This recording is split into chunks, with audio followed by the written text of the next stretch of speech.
excited to introduce both Denice and Patrick. So both of them are coaches based in the United States and have been with Wild. So coaching clients, working on our program design, and really did see this as an opportunity to share further out on what coaching is. So we're excited to have a little bit of a live demo. I think they actually don't know what's going to be happening either. So it'll be exciting for all of us to see what this coaching looks like. Okay. So it's great seeing you this evening. We're both here on the West Coast, so it's just about sundown here. What do you want to work on today? So we had talked about this briefly before, but one of the challenges I keep having these days is I have clients who are having a hard time figuring out how to create productivity with their teams when everyone is remote. And I've thought about that a lot, and I've had a lot of good ideas. And at first I thought what I wanted to talk about was like, how do I help them? But as I've thought about it a little more, it's really more about me. And what I mean by that is this. I'm finding myself really a bit anxious and challenged because it's not that easy. It's hard for a lot of people to figure out what can I do differently? How might I go about this? Because people still have expectations of me that I'm going to be the leader, I'm going to be the manager, and we're going to get things done. And they really don't know how to do that. And they really feel sort of challenged. There's been a lot of drop off, I hear, in productivity, not even my direct clients, but the people in their team are saying that. And then the second piece is specifically what people say to me is, well, I know how to do this if I already have a relationship with people. However, we now have 5 more people on my team, and I've never met them in person. No one's ever met them in person. And how do I go about, how does the team go about sort of integrating them and building relationship when there's actually no personal contact, and it doesn't look like the personal contact is going to happen anytime soon. So, so I feel very challenged because I feel like it's on me to try to help them sort of see the light a little bit and to see what they might do. However, I feel like the range of possibilities is very narrow compared to what I'm used to and they're used to. So I'm feeling a lot of pressure about like, whoa, I really have to get more creative and more helpful than I have been in the past. So that's what I want to talk about. Okay, so in your part, yeah, it's a challenge. That's a challenge, but I really appreciate you thinking it through with me and telling me what's important to you. So just wanting to give back to you what I heard. Yeah. One is, so you said it a little bit in the negative that you're feeling, a lot of anxiety. I'm hearing that you want to feel calmer and more creative around how you're helping the teams that you're working with feel empowered around working remotely and bringing new people onto their teams. Am I hearing that right? Yeah, I mean, usually I feel pretty smart and confident.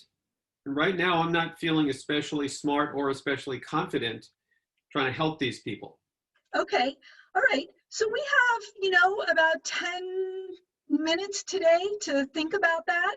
Okay.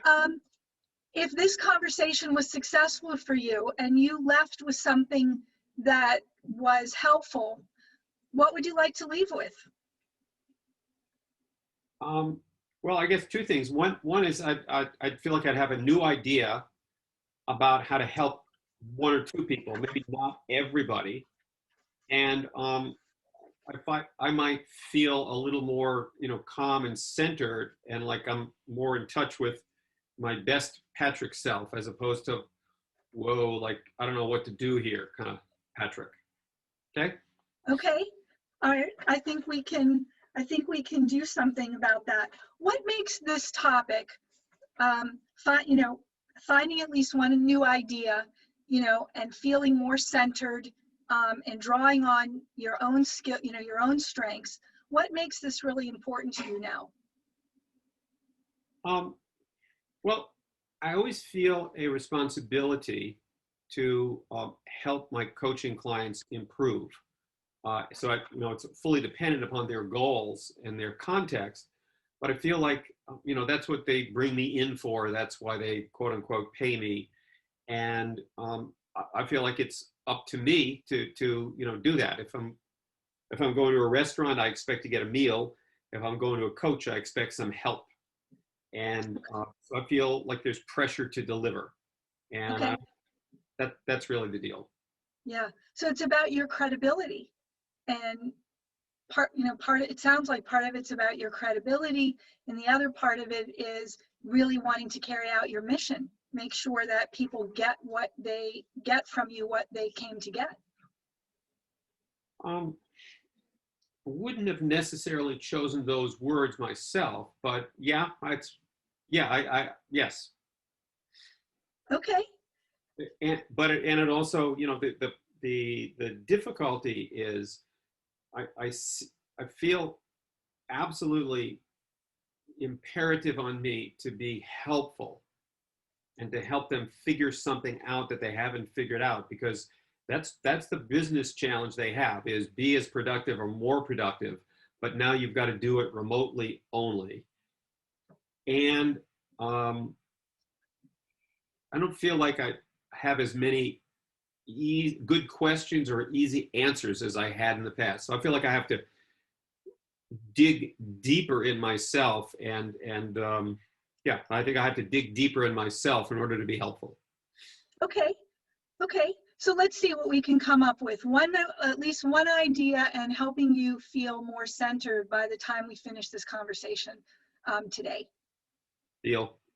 Okay. So what have you tried already? Well, some of it is actually just listening to people's angst about it, right? Just being there to listen and to be the person that they can voice their concerns to, because many of them don't feel like they can say that to their teams. Most of them feel kind of reluctant to talk about that with their boss and say, well, I don't know what to do. So one thing is just being some ears, right? And a recipient for what they're concerned about. And so that helps some.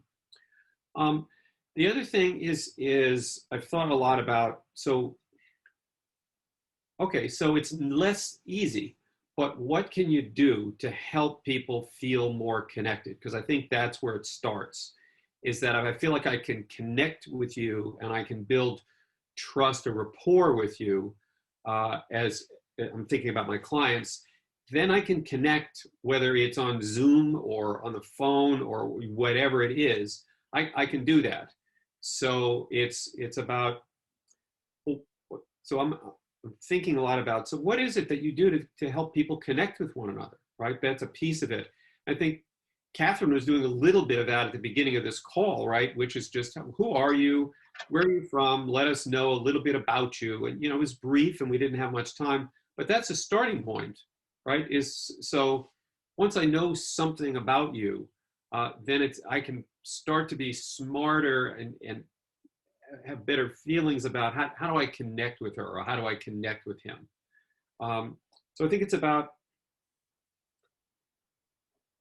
given that maybe I'm swimming in water with my hands tied, but that's not changing. So I have to accept and help them accept the reality. This is the deal now, right?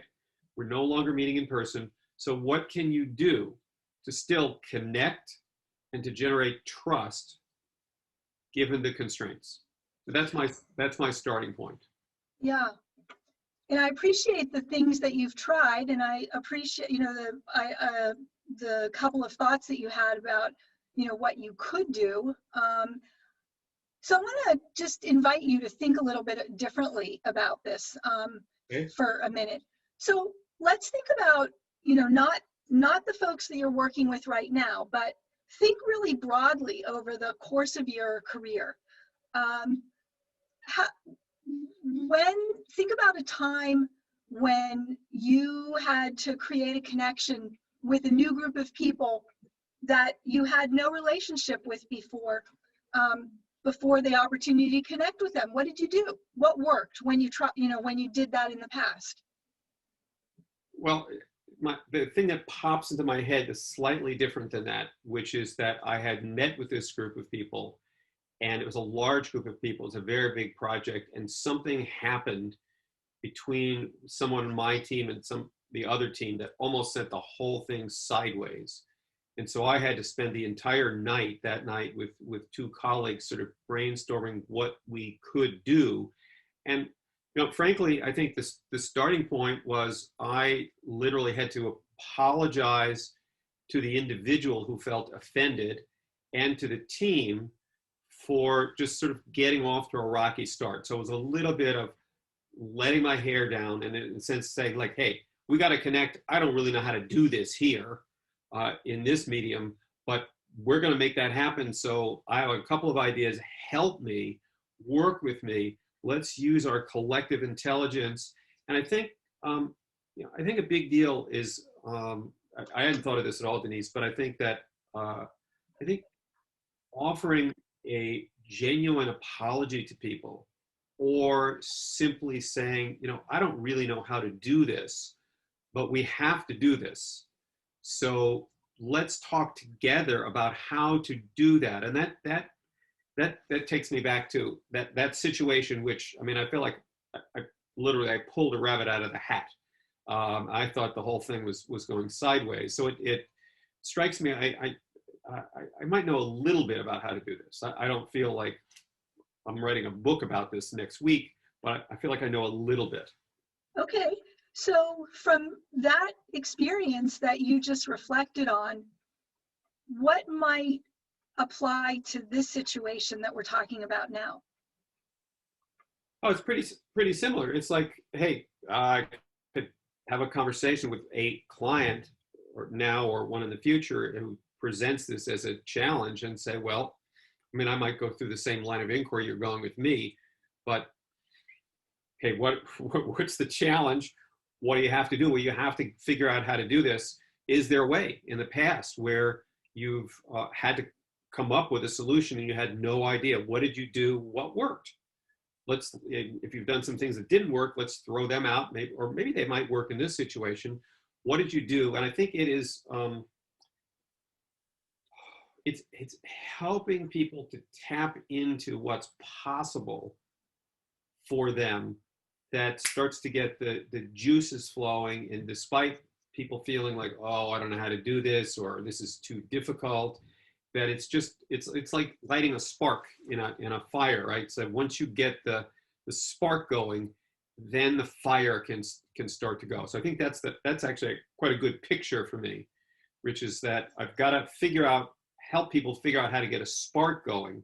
But once you get the spark going, then you can get the fire going. And I love that analogy. That's because fire can really get big from there, right?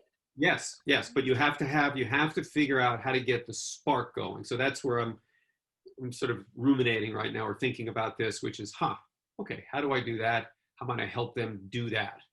And again, and once people have a sense of something's possible, then the game changes, right? So right now, most of the people I talk to, it's like, oh, I don't know how to do this. This is difficult. And so what I'm thinking about is, well, what might you do? What could you do? What might be a first little step that gets the fire going? And then once you get a fire going, then it's if you pay attention and you manage it mindfully and carefully, the spark can become a fire, and a fire will heat things up. And you want to heat things up, and in that space, people can get a lot done. That sounds like a really interesting analogy. So let me check in with you. We've been doing this, and we've been in this conversation now for about 10 minutes. You wanted to leave with at least one idea, and you wanted to feel a little calmer so that you could tap into your own creativity. So how are we doing so far? Well, I've got the spark, And knowing that, I mean, literally, I'm going to sort of being in places where I literally had a hard time getting a fire going, and then finally a literal fire. And so, and once I've got it going, then I feel a lot better and more calm. So this seems to be parallel or analogous to that for me. Again, I'm not being, you know, a woo-woo over the top, ridiculously optimistic, because I know sometimes it takes some work to get a fire going. But I do see that there's a way to get the fire going despite the very difficult circumstances. So I can't help but thinking about a conversation I had with a client this morning, who's the first person who brought it to my attention. I mean, he runs a big technology platform, and not even him, but all of his team members have been talking about how they feel so unproductive. And so that's a big thing on his plate. And it's also true for others in different ways. So I feel like I'm moving along. I don't think I don't think the clouds have parted and the sun is shining in my sky all over the place, but I feel like that the clouds are parting a little bit, and I see some light. So that I feel good about that. And when I see some light, I sort of feel like I feel like I chill down a little bit inside. My blood pressure drops some, and I feel more composed. Okay. So. Well, you know, this is not this is not a sprint, it's a marathon. You know, one small step at a time. So it sounds like you've got, you know, we've made a little progress here. So from our conversation this evening, what's one small action, just one small action, you know, you could take this week or next week to move your process along? Well, this is really bringing a lot of thoughts to mind from the past. And when I was like in grade school, I used to do a lot of three-legged races. Like you would have your ankles tied with somebody and you do things. And I have a picture, and I was quite good at it. And this seems to be like a three-legged race to me, which is like you can't really run that fast. But if you figure out how to connect and partner with someone else or with others, then you can sort of almost kind of run. I mean, it's not quite as good as running on your own, but it is progress. So to me, it's thinking about how do I have conversations with these people around how do you connect with the other person? How do you partner with them? And what's the best possible way for you to go ahead now, given that you know that the game has changed a little, but you still need to play the game and score points. So how do you make progress by connecting with the other person, literally tying yourselves together and move ahead? So that's the image I have. So and so where I'm going with that is I have 2 or 3 specific little stories in my head, because it'll be different with different people given their different challenges. But that's really what it. So that's my mental model, if you would, or the idea set I have. I have to come up with specific ideas for each person because their situations are a little different. Okay, but so that's that sounds like a sound approach. And one of the things that I really noticed that you're doing is you're opening up the conversation. You're going to open up the conversation with folks. You're going to tell them that you don't have all the ideas, and really kind of partner with them to see what might work or be interesting for them. And yes, and so, yeah, I understand it's difficult. I understand it's not as easy as before, and we still have to do this. So what are we going to do? How are we going to do this? Let's think together. Let's figure out how to partner. Let's think about how to tie our legs together and still make progress. Okay, so, we're running out of time. So to just wrap up, let me ask you, on a scale of 1 to 5, and 5 is, I feel really motivated to do this. I like this idea a lot. Or, 1, I'm kind of worried. I'm not sure I'm really ready to do this. Where are you on that scale? Well, I think I started at like -1, if you will. So Okay. the scale I'm on. I feel like I'm at 3.5 right now, which I think is a lot of progress. And I think for me to say anything more than that, it would just be a lot of malarkey. I think that I'd be uh, fictionalizing the reality, because I realize that I got to put some work in. I have to think about this differently with each person. So I don't want to dupe myself in thinking that, the waters have parted and I'm crossing the Sea of Galilee and all that sort of stuff. But I feel like this is good progress. Okay. Do you feel like we accomplished what you wanted to accomplish today? Is there anything else you'd like to talk about before we finish up? This is about as far as I can go right now, because now I'm actually moving into, so I have to visualize or conceptualize how do I approach, I'll say, Ms. X, given her business and her concerns, and how do I then approach Ms. Y, and what's different about that. So I can't do that here right now. I need to take what I've gotten from this conversation and begin to think about it in terms of specific application with specific people. Well, I look forward to hearing how that goes the next time we connect. I love to hear what works, what didn't work, and then we'll expand the conversation from there. Okay. Thanks. This was good. It was good working with you. My pleasure. Bye. Thank you. So I'll invite everyone to put their cameras back on so we can have a little bit of a discussion. But first off, I want to thank you, Patrick, for being transparent and stepping in and sharing your coaching session with all of us. So I'm curious for you, how was that for you as a client? I don't have much more to say than what I just said to Denise. I mean, I think that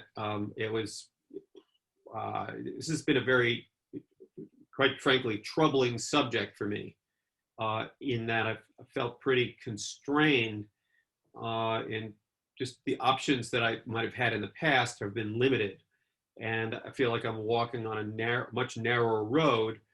And so I thought it was really helpful to sort of go back, get the fire started. I feel like having the conversation was a good fire starter. And for me, that was enough for 15 minutes, right? I mean, now I got to roll here. So I have to roll up my sleeves all the way.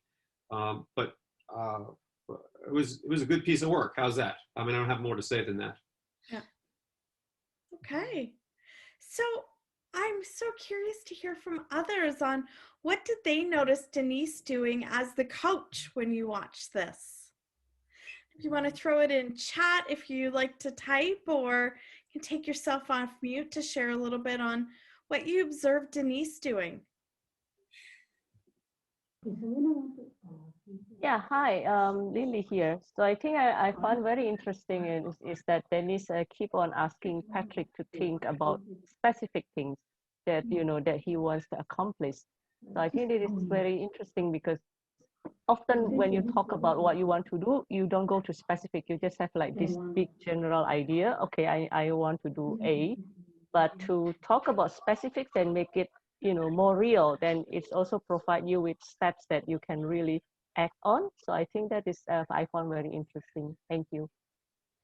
Yeah, thanks, Lily.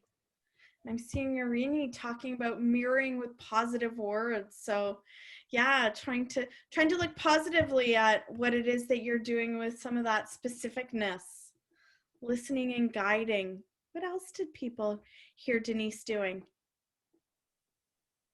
I heard first, she's very actively listening, and I also noticed after she listened to Patrick, she then paraphrased to make sure she understood what exactly was the challenges Patrick was facing.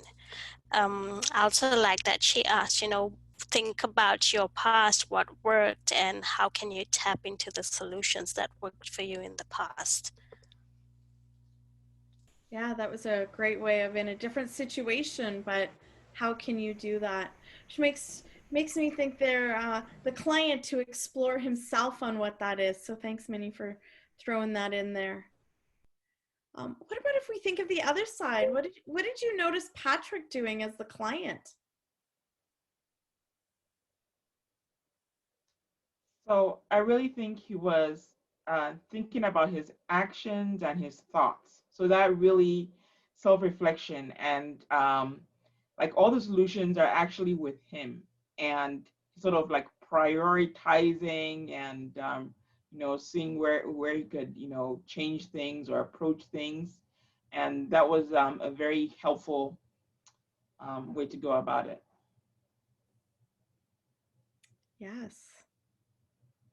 I think that as I think Irini mentioned, he started from a very negative point of view, and while Denice was guiding him, he tried, to find different ways of seeing the same problem, maybe, but with a different perspective, and that makes him or made him realize that maybe he had the solution, but he was tackling the solution from a negative perspective, and that didn't help somehow, right?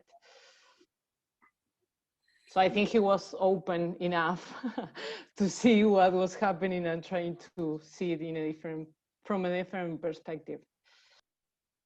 Yeah, different perspective. It almost reminded me of when I get a personal trainer in the gym. I start a personal trainer and I'm like, man, I'm going to lose weight, I'm going to be muscular, this guy's going to make me grow muscles. Okay.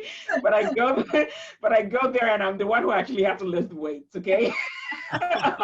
All he tells me is like, maybe you need to turn your angle a little back of you this way, that way. So you still really have to do the work. So when I was listening, I'm like, man, okay, I really need to think about what I want. First of all, you have to be like primed and ready for a certain baseline. Like in the gym, you have to have like eaten your carbs, otherwise you'll be in trouble. So I thought about it. Yeah, it's good. Patrick had to do some of the sweating there, right? Denice wasn't doing all the work in that session. No, she was not. Right. I think for me, my observation is that when you are in that situation or in the problem, your mind is clouded. It's kind of like overwhelms you. But I think it's a good way for the coach to be able to set things straight, think about what to prioritize, and I think that helps it clear the cloud in his head and think through the solutions that he already knows and has been doing anyway. Thanks, Carolyn. I know one of the things I appreciated is I noticed Patrick didn't say, hey, I'm a 5 out of 5, right? In being committed. So that honesty and what's realistic for him with the coach, right? Of not just giving that, yes, of course, I'm going to leave and everything's going to be fine. So that opportunity to work through of, hey, do you want to make it a little bit more? How do you make sure that that commitment you want to make is successful? And I really appreciate, Catherine, you notice it. I think everybody's comments have been terrific and really astute. And I appreciate what you were saying, Catherine, just in the sense that in a longer, 15 minutes is not a very long time, but you can see that you can actually get a lot done in 15 minutes. You can cover a lot of territory. But if we had more time, I would have explored with Patrick, for example, when he said he was a 3.5 on the scale. If there had been a little bit more time, I would have explored that with him and asked him, for example, what would it take to get to a 4, or what are some barriers or some obstacles you're concerned about? So we would have unpacked it even further. So with a little bit more time, actually, in an hour conversation, you can get pretty deep and get pretty far with a pretty solid action plan that you feel, the client feels, like really motivated to try and see what happens. So just wanted to give you a little bit of that expanded perspective. And just so everyone's clear, this is a real thing that I'm thinking about, because it is a chat, right? So we didn't just make this up. It's really something that I feel like I really have to make progress with if I'm going to be helpful to folks. And it's a different kind of challenge than I've had in the past.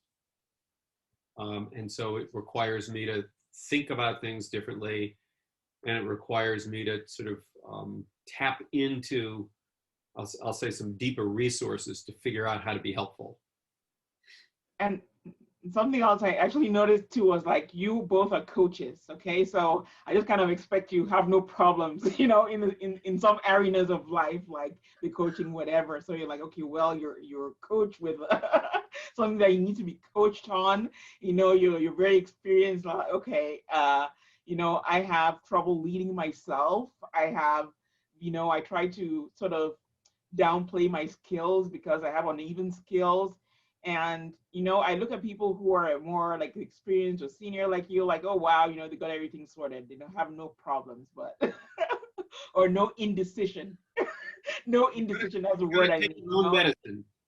So I'm like, okay, you can't win anywhere. And just kind of makes you more human. So I appreciate it. Yes, we all need coaches. Coaches need coaches. In case you didn't know that before, you now know that. You know, it's like, it's one thing to read that coaches need coaches, but to hear that conversation and the real problem that you might need coaching with and how another coach can help you is really empowering. So thank you.